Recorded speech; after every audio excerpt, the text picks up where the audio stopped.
take a look.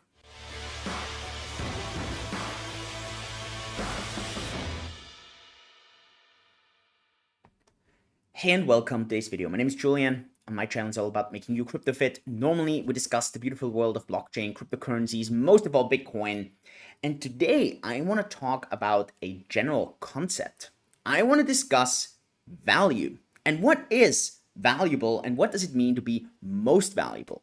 Now, why am I talking to you about this here on this channel? Well, it's very simple. If you want to be a good investor, if you don't want to be gambling, or if you don't just want to be kind of throwing money around, you try to determine value of something and you try to get a cheaper price. So the trick in literally any of investing, be it Bitcoin, be it stocks, be it real estate, whatever you're investing in, you always try to determine the value first, and then you try to get a price beneath it.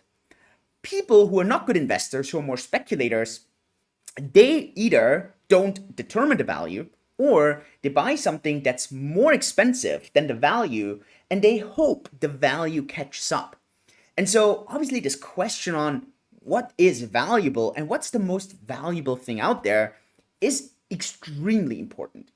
And also on this, I believe that many of the traditional good investors, they didn't really catch up on, or they didn't kind of keep pace with what people see as valuable.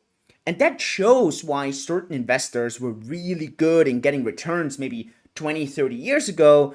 And then especially with the upcoming of tech and more valuable in the digital space, well, it changed a lot. And some investors just couldn't keep up and they started to underperform. So let's discuss what actually value is. Well, if you look back into the times of Marx, a lot of socialism, a lot of socialistic ideas, Marx defined value as the amount of work, the amount of hours you put into something. And to be honest, in a first glimpse, this might make a lot of sense. And you might say, well, I worked so long on something. I worked so hard on something.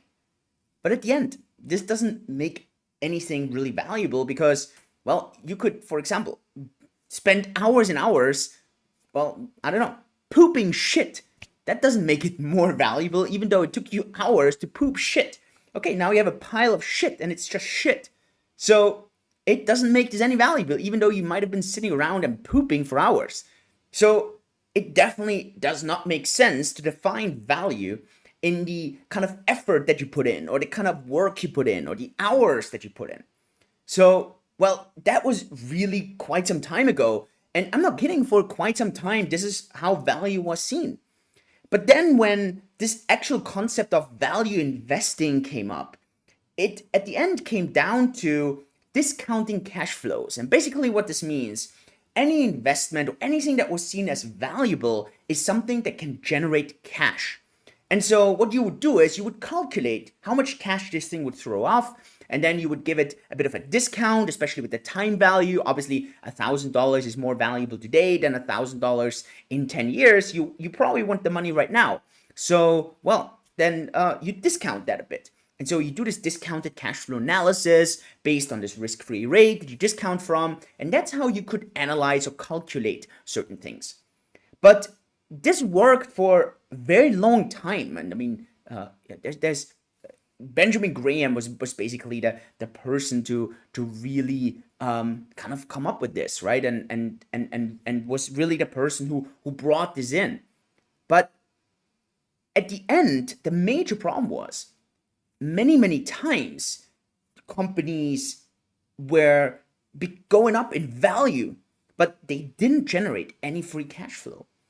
And it really had to kind of be thought about, what is value really? Because how else is it rectified that Amazon became one of the most valuable companies out there? And even though it has been underperforming when you look at pure cash flow, how is this with Bitcoin, with Tesla? And yeah, all the traditional old investors, they can keep talking about this being a bubble, there being no value in this. But to be honest, history has been proving them wrong over and over again.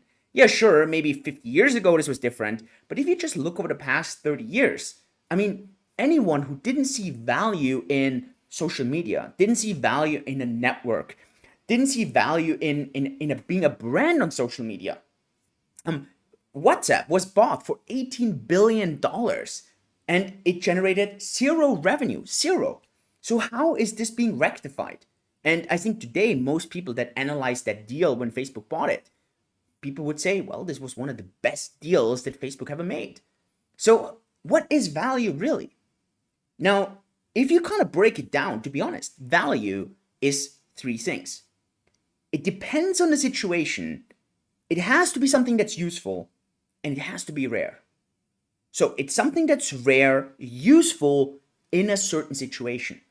And if you understand this, you actually understand how Marx went from a kind of idea in thinking, well, because work time is scarce and people do something useful, right? In this very moment, it creates value.